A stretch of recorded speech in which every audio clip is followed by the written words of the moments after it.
Welcome into 11 Personnel. I'm Nick Roush. He's Adam Luckin. And as always, we're presented by our good friends at Monticello Bank, the best bank in all the land. They've been in business for 199 million years, and that's only a slight hyperbole.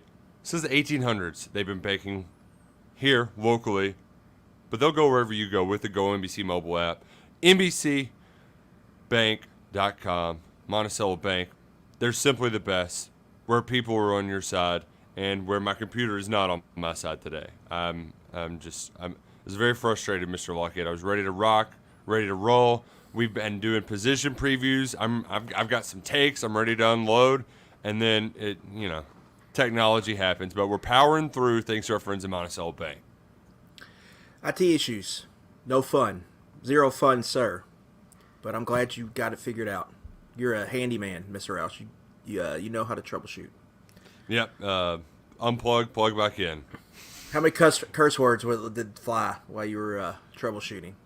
Oh, man. So many. And now, whenever, because I've got kids, it's just, I can't always call the dog a dumbass, you know? So, when I get the opportunity to really unload, boy, do I unload. So, that's something I learned when I started living with my wife. It's just I can't just go on a little spiel just to make myself feel better, because she's gonna be wondering, freaking out, what's wrong, or she's gonna have a reaction to my reaction.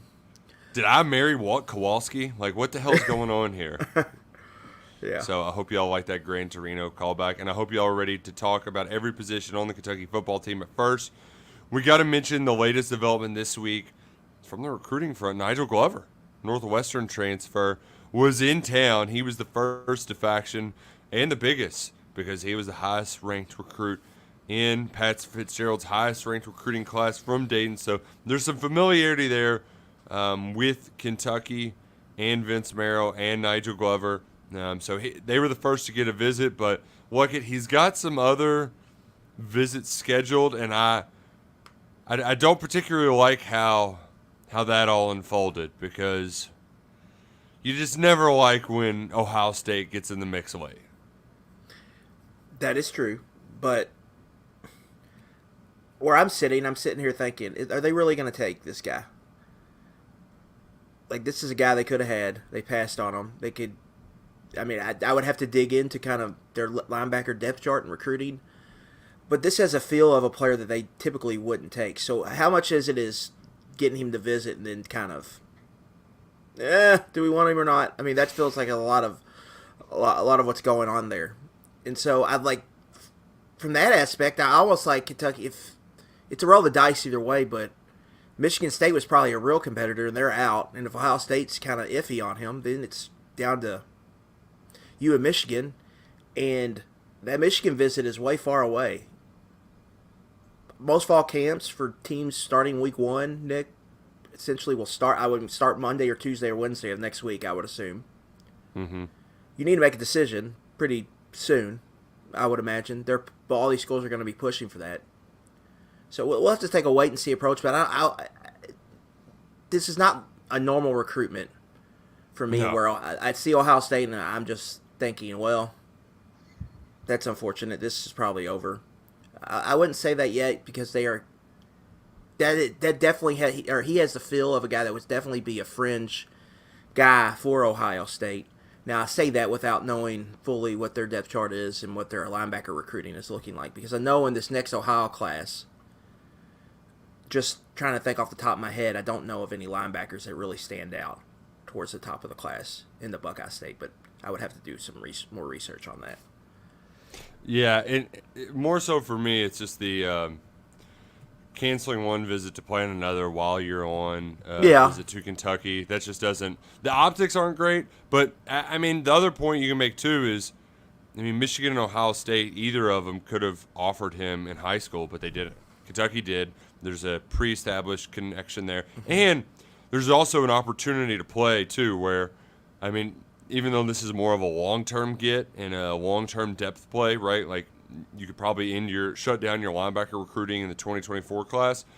But Martez Thrower and David Rayner are the twos this fall. Who's to say that this kid can't come in and take one of their spots and end up being in the rotation by the end of the year and playing special teams and participating in every game. I would assume that's why he decided to go to Northwestern, was for some playing time, and maybe that opportunity is you would think it would be much more readily available at Kentucky versus the other two schools. That and the academic sale. But I'm looking at Ohio State's 2024 commitment list right now, Nick. They have 2 top 50 linebackers in this 2024 class. One is in Ohio. Garrett Stover is number 151 in the On3 industry ranking. I'm assuming that's Cade's little brother.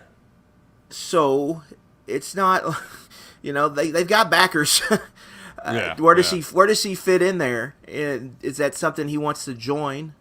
You never know with these Ohio guys. Arvell Reese was a guy they got last year, but I think he's more of an edge player. Looking at their last class, I don't see any linebackers. So maybe they do, maybe they don't. But I think you hit the nail on the head there. I think for Kentucky, there's an avenue for playing time. If Trevin Wallace has a Jamin Davis type junior jump, he could be gone. Then you're looking for a new starter there, and he could be in position to kind of grab that spot.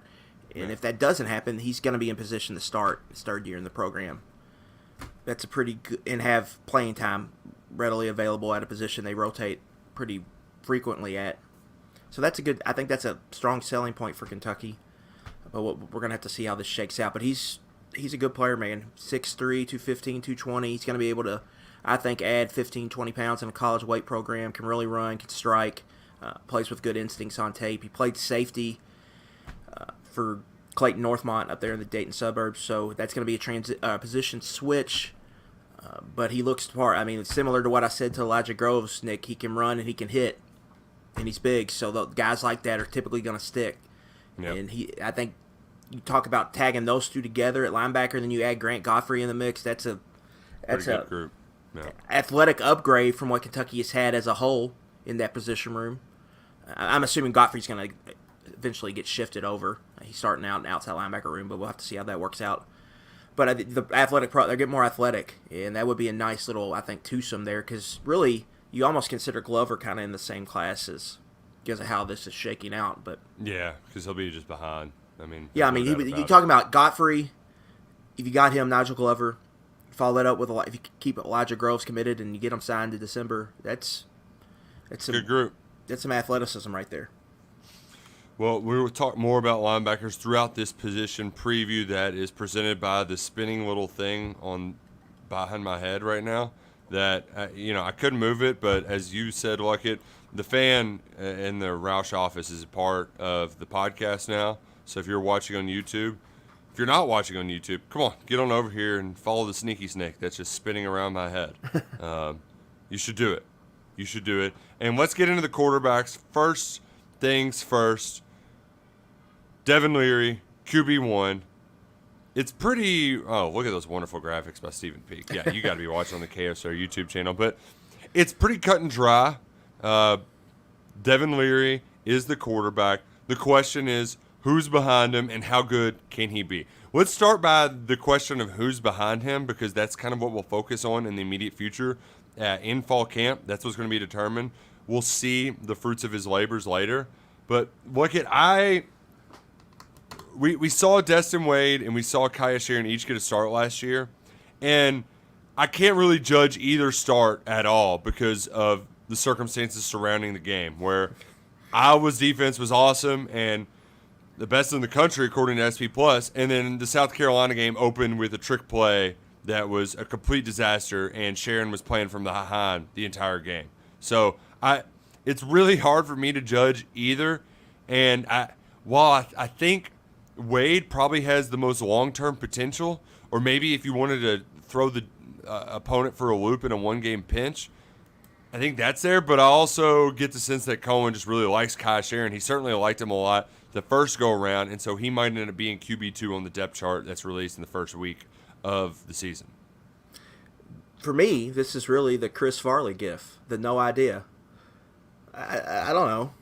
I don't think it really matters. If Devin Leary goes down, they're screwed. I mean, to put it bluntly, it does. There's no real, to me, there's no real separating. You would have to figure something out at that point, break glass in case of emergency, and kind of maybe call Eddie Graham in the offensive staff meeting room and figure out what you need to do on the fly with your personnel. Maybe come up with some funky formation, maybe stuff you could do with Way in the run game. But I don't know. I mean, this whole season really revolves around Leary and keeping him healthy. Yeah. Mm-hmm. I mentioned on a message board this week, KS Board, KSR Plus, I gave some thoughts with camp about to start. One of my thoughts was I'm just not going to spend a lot of time thinking about backup quarterback I really wanting to talk about it. There's no sense in we can talk about it if it happens, but to analyze they're toast if it does. All their eggs are in the basket. I mean, it just is what it is. Let's roll the dice and see what happens. But they've made the decision here. And that's where it is. So, debate, I know that's going to be a popular topic, and I know, when we go to open practice, that'll probably be one of the first questions we get asked, who look better with the twos? To me, I don't know that it matters that much, because they need it. Let's say what it is. Cutter Bowley's coming in. He's probably going to be the backup quarterback next year, and the starter's probably going to be a transfer, Nick, in the portal. Those guys, Destin Wade and Kai Sharon, unless something drastic changes, in my opinion, probably aren't going to start at quarterback here, and so you're just kind of stuck in a tough spot because your quarterback recruiting has just kind of struggled for a long time.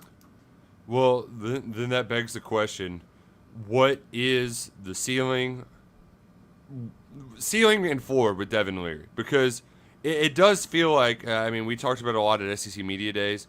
The accuracy, everything's going to look different with Devin Leary at quarterback. But it does feel like they're going to be more efficient.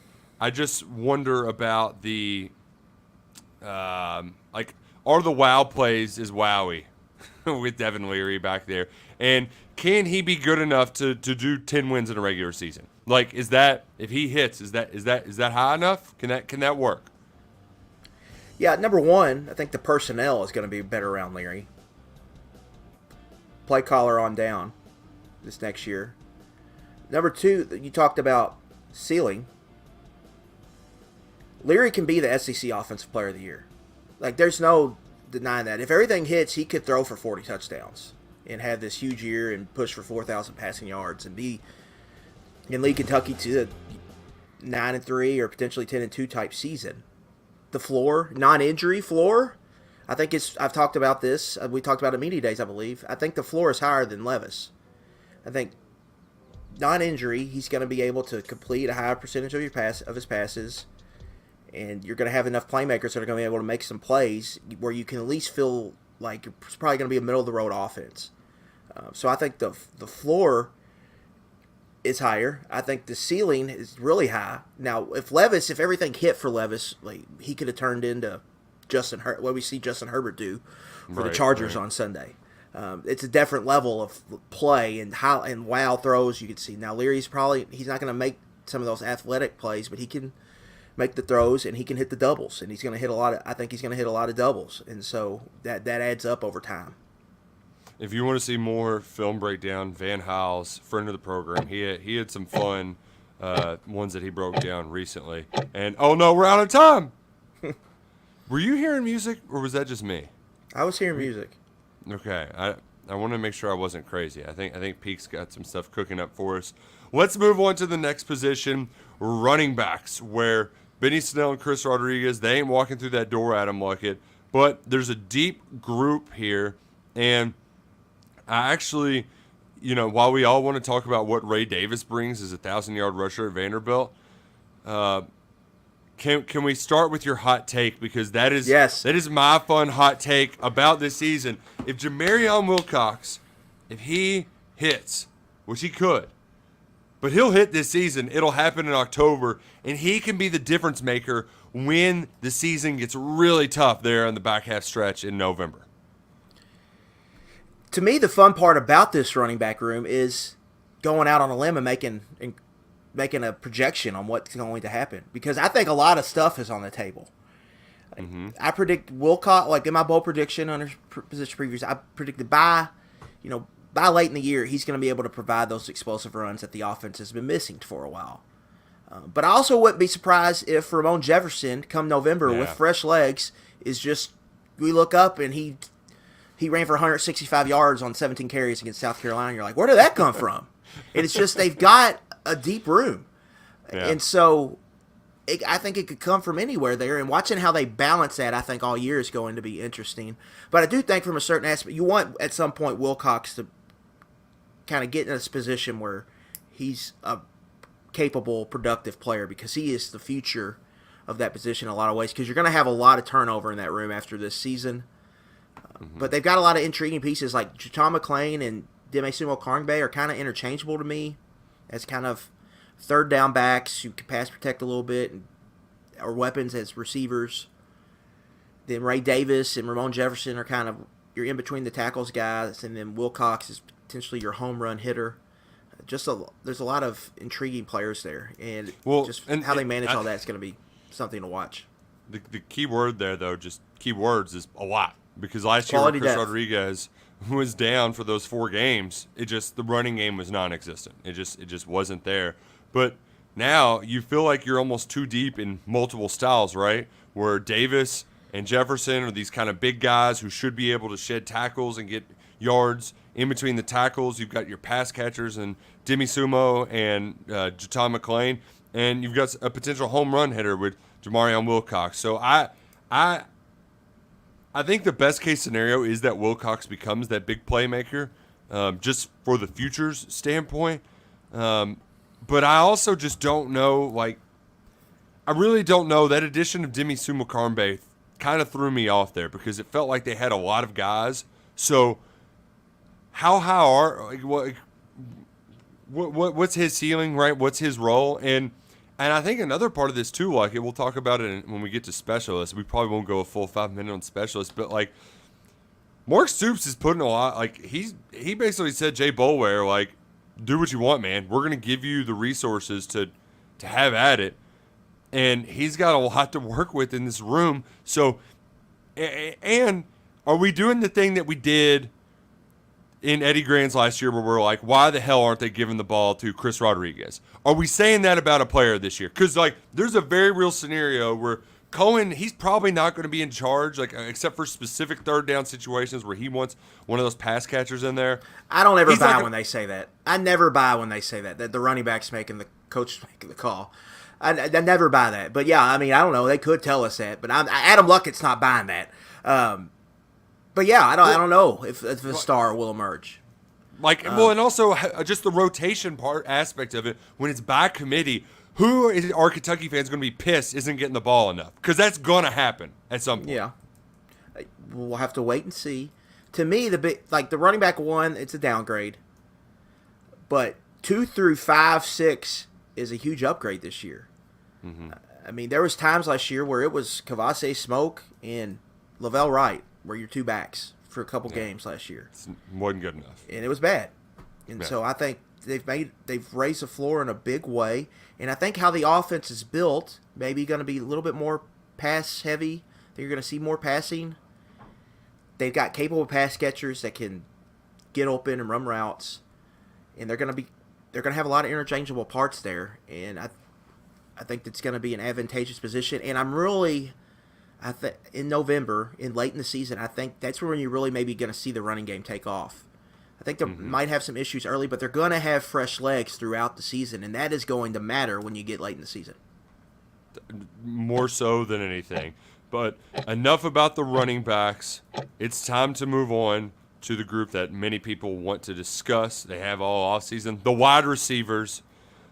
Barryon Brown and Dane Key each set freshman receiving records last year. Brown set the UK record for receptions and receiving yards. Key set the record for receiving touchdowns. The dynamic duo is back, and they also have Tavion Robinson back, who kind of disappeared towards the end of the year, and that's putting it nicely. The probably more honest way to put it is he quit on his team. He was a guy who committed to play for Liam Cohen, had high expectations. Cohen leaves. That's just non-existent. So with this wide receiver group, you have a decent 3, and then you've got some solid young pieces behind them. There's not as many players. There was a lot of attrition this offseason, a lot of, kind of trimming the fat, if you will. But even if there is a sort of, there's some guys that can fill in if one of them does have a downgrade. And part of what I focus my post on is, ensuring that there's not a sophomore slump between the stars, because that's possible. I mean, it is. Nobody wants to talk about it, but Barron Brown and Dane Key, for as great as they were at times, they also no-showed a couple of times. Brown saved the day at Ole Miss. A week later was a no-show. Same thing, Missouri for Dane Key, and the following week he caught one pass for 30 yards against Vanderbilt when they really, really needed some playmakers there. So I'm confident that Cohen is like I'm hopeful that Cohen is going to humble them enough, but I also it's kind of weird having these really great prima donna receivers when Mark Stoops is Mr. Blue Collar, no nonsense, right? It feels a little bit different. Some would call that evolution, Nick. What was Stoops' line at media days? If you don't scoreboard tilters, or if you don't like to adapt, you're going to like irrelevance even less. Yeah, yes. He loves that quote. So with me, I think the big question here, I mean, you are right. We are just banking and assuming that Barry Brown and Dane Key are going to take the next step.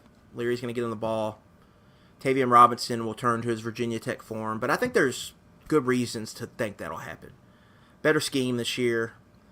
Still have a good quarterback back there. It's pitch and catch at the end of the day. And they got a good play caller, like we've talked about a lot since Cohen's been hired. So I think they're going to be fine at front three. What I worry about is the depth and if an injury occurred, because you need a fourth receiver at the end of the day. I mean, the next position we're going to talk about that maybe makes that less of a worry. Right. And you look at the roster, it's a lot of freshmen, man. Anthony Brown, Shamar Porter, Ardell Banks, Brandon White, redshirt freshman. You only have 8 scholarship players, so that gets you to DeKel Crowdis, redshirt sophomore. This is it. Yeah. We need to see it from DeKel. And we know he's got speed, but we also saw him run out of bounds against Vanderbilt, short of the sticks or whatever it was on that one catch. Mm-hmm. He's also gotten in trouble outside of football. Right. It's just to me, it's now is the time. We heard some good comments regarding Crowdis in the spring. Cohen was very high on him. We heard that he would really kind of solidified himself as a guy that could be a quality fourth receiver for them, but we have to see it on the field. And when you look at his skill set, he could potentially be a guy that could be a splash vertical playmaker for you because of that speed. It's all up here, man. It is between the ears. Yeah, but he's real important to the team. They're going to need something out of him. They're going to need, in a game or two this year, they're going to need 2, 3, 4 catches from DeKel Crowdis to go beat someone. Because they need that next receiver. And so he's pretty important to his offense and base. It's kind of him. He's kind of on an island unless we see one of the freshmen take a big jump. Which I will say that I left this offseason. I was once very skeptical on Anthony Brown. I mean, even up until a couple weeks before signing day. But one thing that I really like about Anthony Brown is that dude is just always around. Even when he doesn't need to be around, the buy-in is really there. And that may sound like a dumb intangible, but especially at the wide receiver position, that sort of stuff, the work effort, he very much fits the Kentucky culture. So I'm optimistic that whether it's this year or next year, he's going to end up being a quality football player for him. Maybe he doesn't have the highest ceiling because of his size and stature, but I am bullish on Anthony Brown. But this season, as you said, it comes down to, are your stars consistent stars, and can DeKel Crowdis give you more? Before we get to the next position and talk about the ass kicker, we got to tell you about the ass kicker in the world of pants and shorts. That's Bird Dogs. They won't kick your ass. They'll cover your ass, but they'll make your ass look great because they're form-fitting, they're stylish, they're comfortable. I feel 10, 15 years younger when I wear them. I'm an out-of-style, out-of-touch old man, but when I put those Bird Dogs on, I feel like I feel hip. I feel in the know, and most importantly, I feel comfortable with the super sleek liner inside the shorts. You don't even need to wear drawers, right? You don't need to wear your underbritches because you got a pair of Bird Dogs that come with it. And when you use promo code KSR or visit birddogs.com/KSR, they'll hook you up with a free tumbler Yeti style that's outstanding. Keep your cold drinks cold at the tailgate or keep your hot coffee warm. birddogs.com/KSR or promo code KSR at checkout. Don't get lost without them. Buy them, bring them to the tailgates. You'll feel aerodynamic all fall wearing bird dogs at Kroger Field, watching the Kentucky Wildcats, watching this outstanding deep group of tight ends. Vince Merrill's room. This is the best of the best that he's had. I mean, you might not have the one guy, but you might have the one guy that could be the best tight end of the Mark Stoops era. And like it from the ass kicker, our pal Josh Caddis, frequent flyer, recurring guest on the program, to Jordan Dingle. I mean, I just love the versatility of this room, the depth of it. And it's a position that gets banged up, so you need that. I mean, you can't stress that enough. And even the last guy, Kamar Anderson, if you had to use him in a pinch, that kid was an All-American in high school. I mean, he looks the part as a true freshman. Yeah, similar to the running back room, I kind of like the versatility in this position. You've got big tight ends that can play in line, Brendan Bates. You've got flex off-ball tight ends that can be more receivers, Isaiah Cummings, Jordan Dingle. You've got kind of a jack-of-all-trades from a blocking standpoint, and Caddis, I think he can hold up as an inline tight end, but I also think he can give you value as an off-ball tight end and to use to help spring perimeter runs with blocks or to help just lead up in there, kind of as a glorified fullback. So I like the versatility of the room. I think Dingle and Caddis have NFL draft potential. We saw them both flash as freshmen. Yeah. They take the next step as sophomores. There's a chance to be something special there. And with Dingle, I think he's got a really good chance, Nick, to potentially maybe even be the number 3 receiver on this team.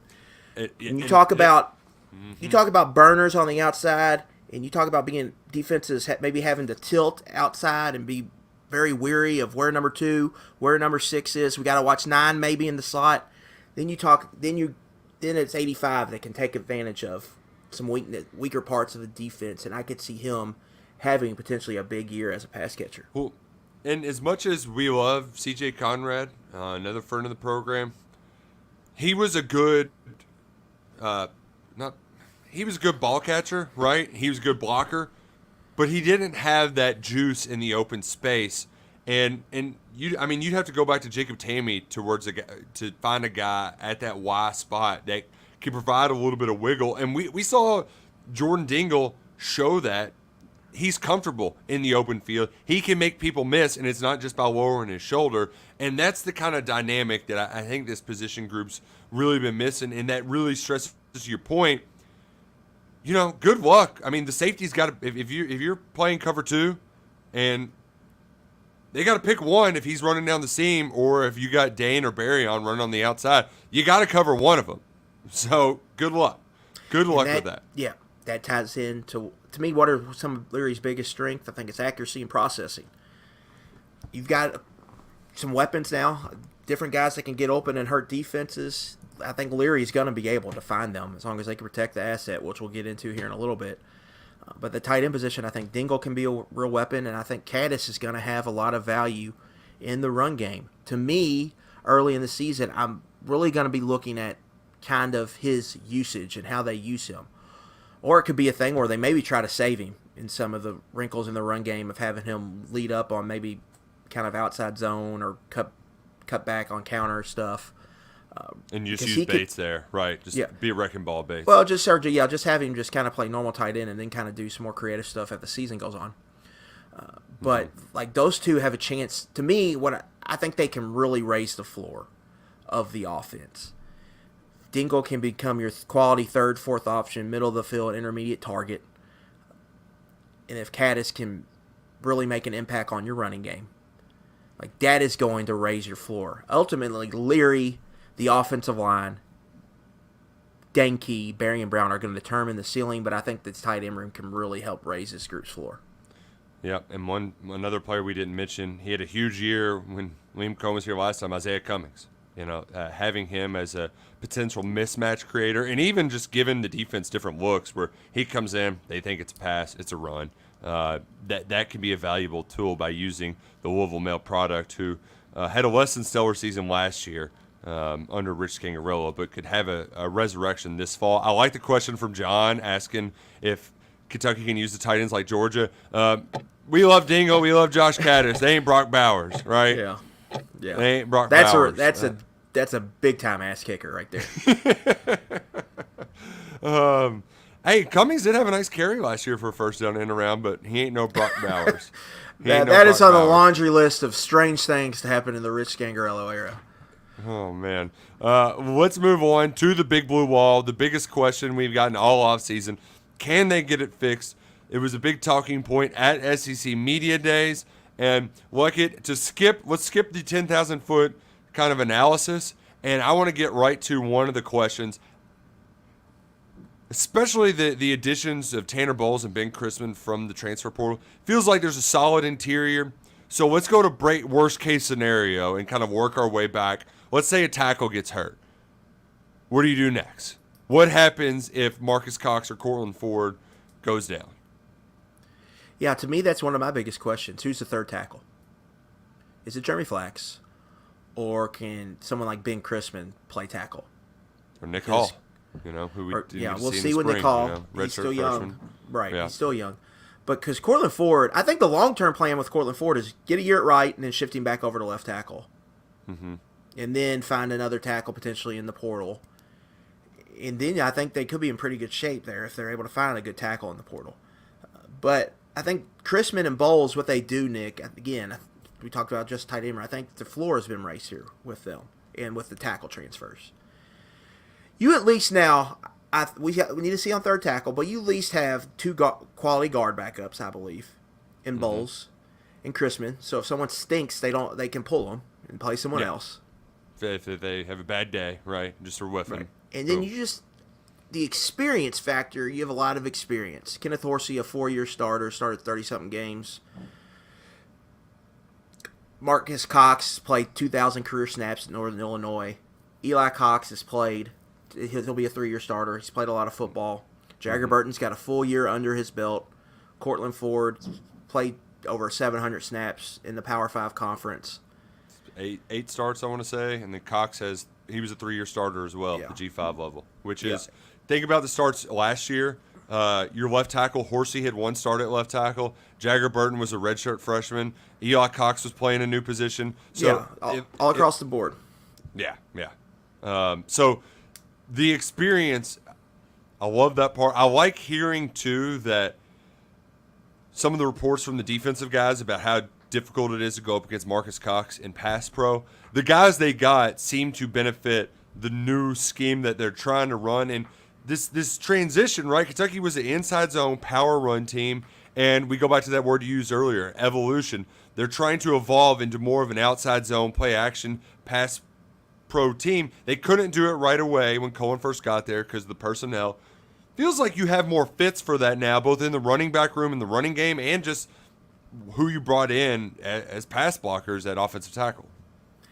Yeah, I mean, when I threw my scouting hat on for both Marcus Cox and Cortland Ford, I thought they were better pass protectors than run blockers. So that kind of fits that. Mm-hmm. You get Jagger Burton in there in the pivot. That's to me, having an athletic center is kind of like having a Mike linebacker that can run. It just makes your line so much more athletic because that guy's able to get to the second level, saw off linebackers, recover in pass pro, help back to check one side, but get back quick enough to help on a backside guard in a protection scheme to just kind of move around and do a lot of different things.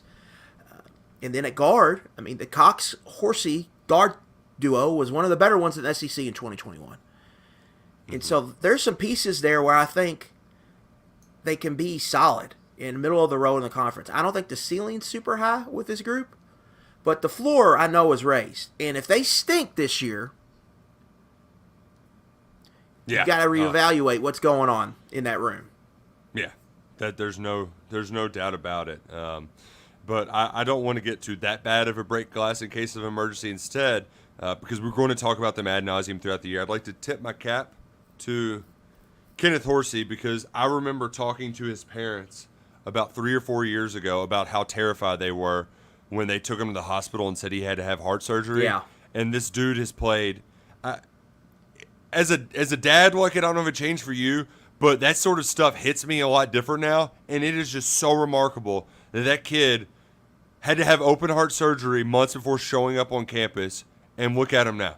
Like, it's just remarkable. So shout out to him for the longevity and for kind of sticking around to help get this correct course after things went astray last fall. And even he had the Georgia game where he had that issue with his heart. Like, he had to miss the game. And then he came back next week and played. So, yeah, I mean, that's crazy. I mean, just a cool story. Wonderful story. Shout out to Kenneth Horsey, and shout out to the Big Blue Wall. Hopefully they get back on track. One group that I'm not worried about, knock on wood, is the Kentucky defensive line. And Luckett, I think my favorite part about this defensive line, the biggest takeaway is just they're the biggest, longest, strongest that Kentucky's ever had in my lifetime. This should be a great group of run stuffers. And the best part of it, though, is that you can do so much with all these pieces because Big Dion can play any three positions. He can play any technique on the defensive line. Khalil Saunders is a 3-tech that can play 5 technique. He's built like a defensive tackle, like a play defensive end. Octavius Oxendine, very similar. Both, yeah. Yeah, Jamarius Dinkins, like that dude looks like a 3-tech, and he can play nose and be a disruptor. There's so much versatility. We're doing the thing where we're writing like the starters and the rotation. It's like I mean, throw it against the wall, right? Like you can do so many fun packages, and the one that I really want to see though is the one with Khalil Saunders at defensive end, Dion at 3-tech, and Keyshawn Silver at nose, and that's just like. I mean, that's like just rolling out a bunch of giants down there. I mean, it's an enormous, enormous defensive line that Amar Stewart's got to work with. Yeah, I think the intriguing part is this whole room outside of really Keyshawn Silver has played. A lot. Like, at least a year. You've got a lot of reps under your belt. If you're Amar Stewart and defensive coordinator Brad White, you can tinker a lot. Deion Walker is a superhero. He's the Batman of that room. Mm-hmm. And then he's got a bunch of good sidekicks, what it seems like to me. I think Khalil Saunders is a guy, if you ask me for one guy who maybe was unexpected, like breakthrough player on defense, I would probably pick him. He was only a redshirt freshman last year. He's still only a redshirt sophomore. I'm so bullish on those two. Those are going to be numbers that, like the first few games, you don't realize, oh gosh, who is that guy making that play? Dinkins and Saunders, remember those guys. When you get to Silver, I mean, he's the ultimate wild card. Does the light come on for Darian Henry Young, former Ohio State transfer? And you got a lot of depth here. Josiah Hayes is being pushed really hard. Octavius Oxendine is going to be pushed. Drayvon Ripka is going to be pushed. Again, we talked about fresh legs in November. This defensive line, I think, is going to have a healthy rotation throughout the year, and that's going to lead to longevity for this defense because they're going to be able to rotate bodies, roll them in and out, and be stout throughout the season. And that experience factor matters at this position.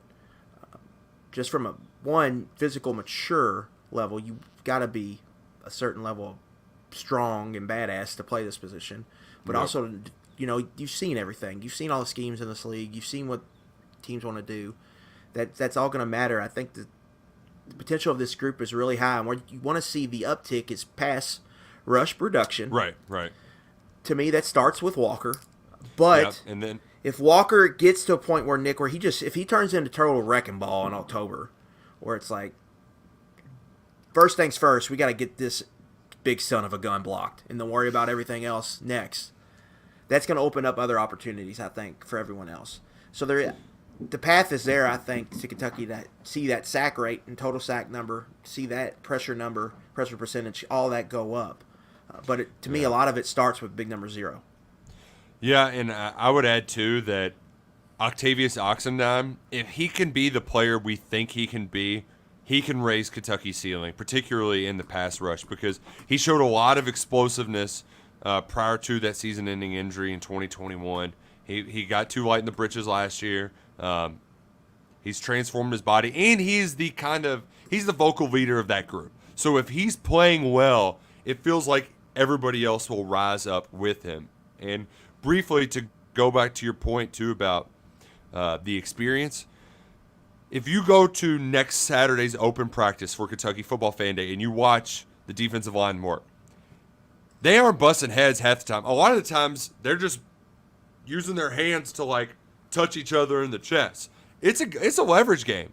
And the slightest difference in hand placement is the difference between being blocked versus sacking the quarterback.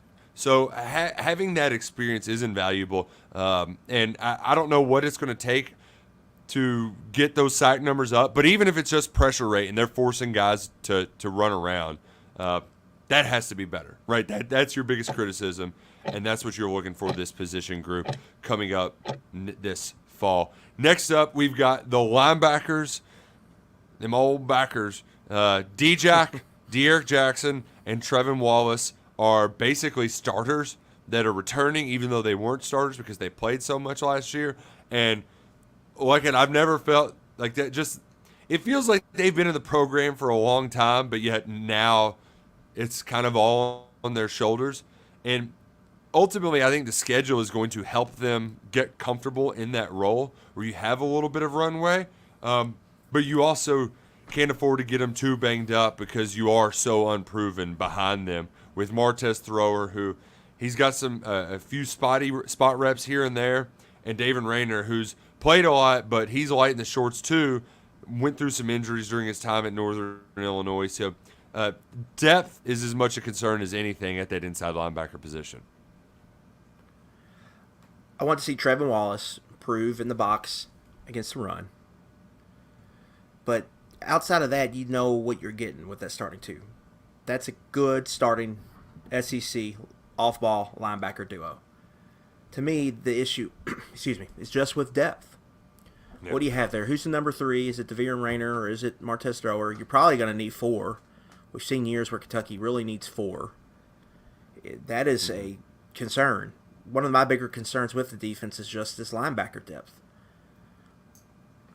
If things got bad, do you have to look to shifting someone over like Keaton Wade or something? Is that something we see maybe in fall camp? Is him Wade or Godfrey getting some reps in there at off-bill linebacker? Yeah, or Grant Godfrey.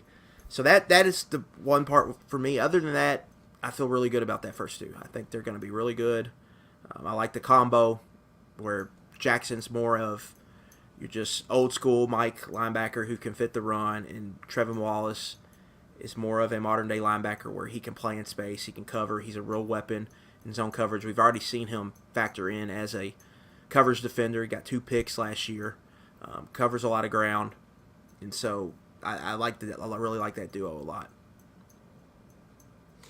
Then out at the edge, J.J. Weaver is playing for an NFL contract, for the lack of a better term, right? Like, he has all the potential, put on a lot of weight this offseason. He's always been an exceptional edge setter, and he's had a few big moments, most particularly those interceptions against Florida, and I want to say Louisville was the other big pick he had.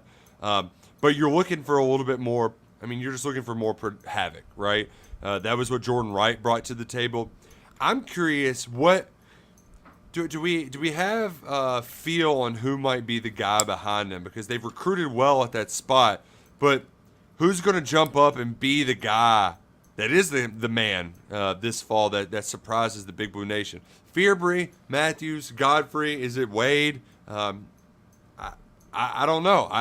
I would like to think Fearbury has the juice for it, but Wade has showed the consistency as a true freshman last fall.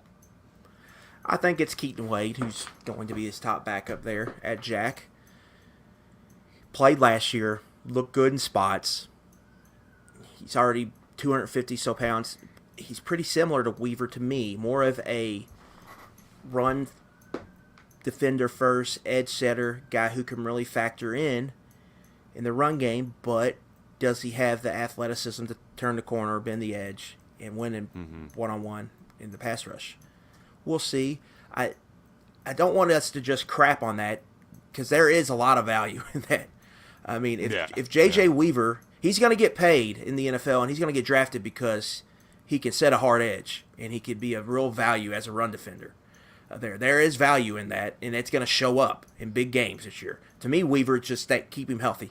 If you keep him healthy for a year, whole year, he's probably going to give you 65 tackles, 10, 11, 12 tackles for loss, 4 sacks, and a forced fumble, and maybe an interception or two. And that's an all-SEC type season. So, I mean, he's proven he can do that. It's just keeping him healthy. You want to see Way kind of get in there because he's, I think, next in line. To me, the wild card is Tyrese Fearbry because he has that athleticism, that get-off, that bend to be a potential edge rusher and be kind of a game changer for your defense. Do we see it at all this year? That is my question. What can he provide them? Can he be a third down specialist that can go in there and heat up the quarterback? Yeah, that would be a wonderful addition, especially when they do those sub packages. Like, could you throw Fearbry at a 5 technique and just, see ball, get ball, right? Like have Fearbry, Dion, and Quill Saunders. A lot of fun, a lot of possibilities on Brad White's defense. Let's move back to the defensive backs and start with the good news. The good news is that you've got 3 safeties that are essentially starters, and Mark Stoops said we're not going to have any trouble getting Jalen Geiger, Jordan Lovett, and Zion Childress minutes. It just is exactly where. Is it nickel? Is it free? Is it strong? There's probably going to be some moving around. What I'm more fascinated and interested by is the competition at cornerback. And look at I'd like to hear your thoughts. You explain just what kind of the best case scenario is for Drew Phillips and what this cornerback position, cornerback and nickel, could end up looking like. Yeah, I think if things go to plan, you would have Andrew Phillips would be your base early downs cornerback, field cornerback, and then I think in obvious passing situations you would slide him down the slot nickel, and then you would play Maxwell Hairston at field cornerback, and then you would play J.Q. Hardaway into the boundary. For that to hit, I think J.Q. Hardaway's got to make some big strides here, fall camp. I think leaving the spring, I think Hairston had his, I wouldn't say significant or sizable lead, but I think he was in the lead for that cornerback 2 spot. Yep. I would assume he was going to play into the boundary, and that's from what we've seen in the past, it's lighting the bridges for Kentucky out there on the boundary for him. I mean, he's 175, 180 pounds.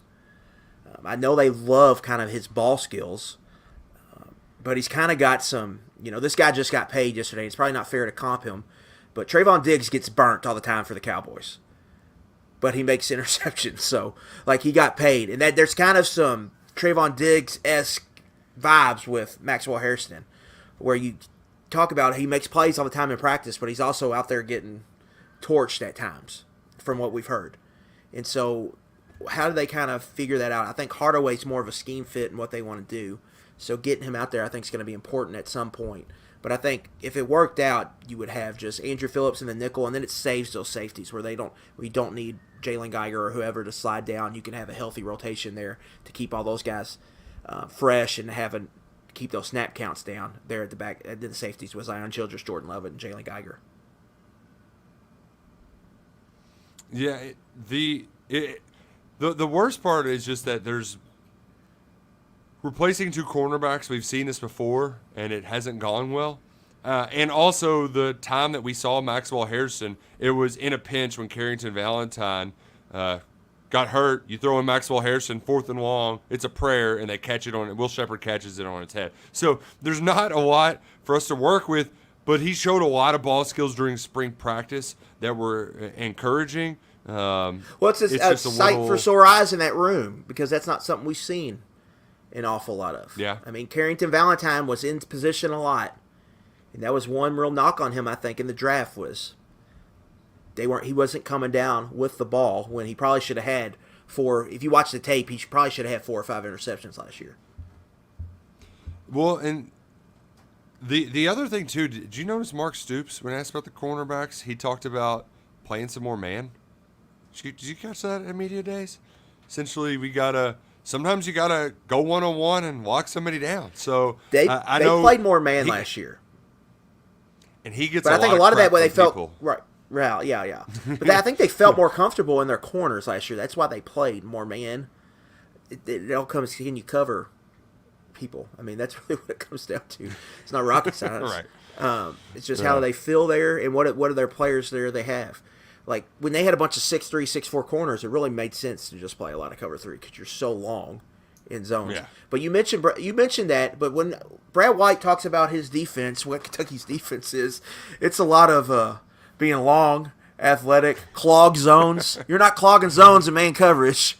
So, but they did play more man last year. Some plays they got burnt on, that Vandy, they were in man coverage there, or what looked like to be man coverage.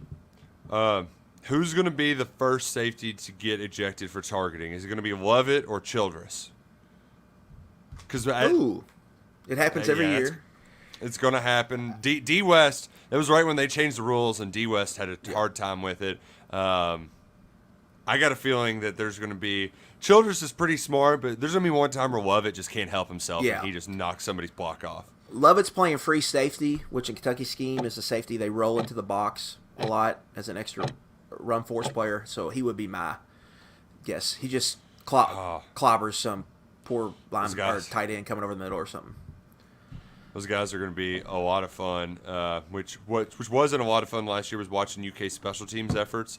They were not great, Bob. Not great. Yeah. From the snap to the kick to the hold. Fortunately, Matt Ruffalo salvaged the season with 4 field goals in the Governor's Cup. The most unlikely Governor's Cup MVP since they started handing out that baseball bat Talk trophy. about a wild card. Yeah. And as I alluded to before, Mark Stoops hired Jay Bowler. He said, go fix this. So Jay Bowler said, all right, let me get a whole new room. He got a new quality control guy from the NFL. He got a kicker from Georgia Southern and Alex Rayner. And then a whole bunch of other guys that, I'm not going to lie, I need this position preview just to figure out their names, who they are, where they're from, because it is a completely different room. It's a completely different room, and it's not as bad as the offensive line, but it better be better or else.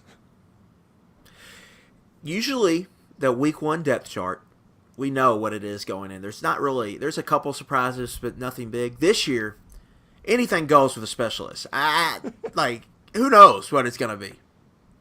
The only thing I feel comfortable predicting is that Alex Rayner, the Georgia Southern transfer, is going to be the starting place kicker. And that every other Brown's position going to return kicks. Yeah. Long snapper, That's it. Punter, kickoff specialist, even punt returner, because there could be a battle between Tavian Robinson and Barry Brown. I have no idea. So no idea. Let's wait and see. One thing we got to mention, you're going to see at practice. There's always been a special teams period. The special teams drills they did during the spring I've never seen anything like it before. Like gunners doing drills. Yeah. The whole team except for, the linemen, everybody is doing special team stuff, and they're doing different things to work on the fundamentals of it. So it should be better. Fingers crossed. Our Chance Poor and the Australian kicker that escapes my name right now, Wilson Berry, they could get left in the dust. They likely will. It's tough, but such is life. So I don't know. As Mark Stoops said, let's just make the routine, shall we? Yeah. The one thing I do like, they have multiple options now, every position. They have multiple options at kicker. They have multiple options at punter. They have multiple options at long snapper. Multiple options as a kickoff specialist. Somebody stinks just pulling.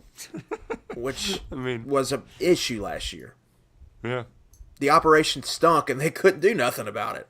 It leads to Mark Stoops talking about coaching a golfer in a press conference on a random Monday in November. Every time. Yep. Good fella gets hurt for the year, and you're like, well, so who's going to punt it now? It was a mess.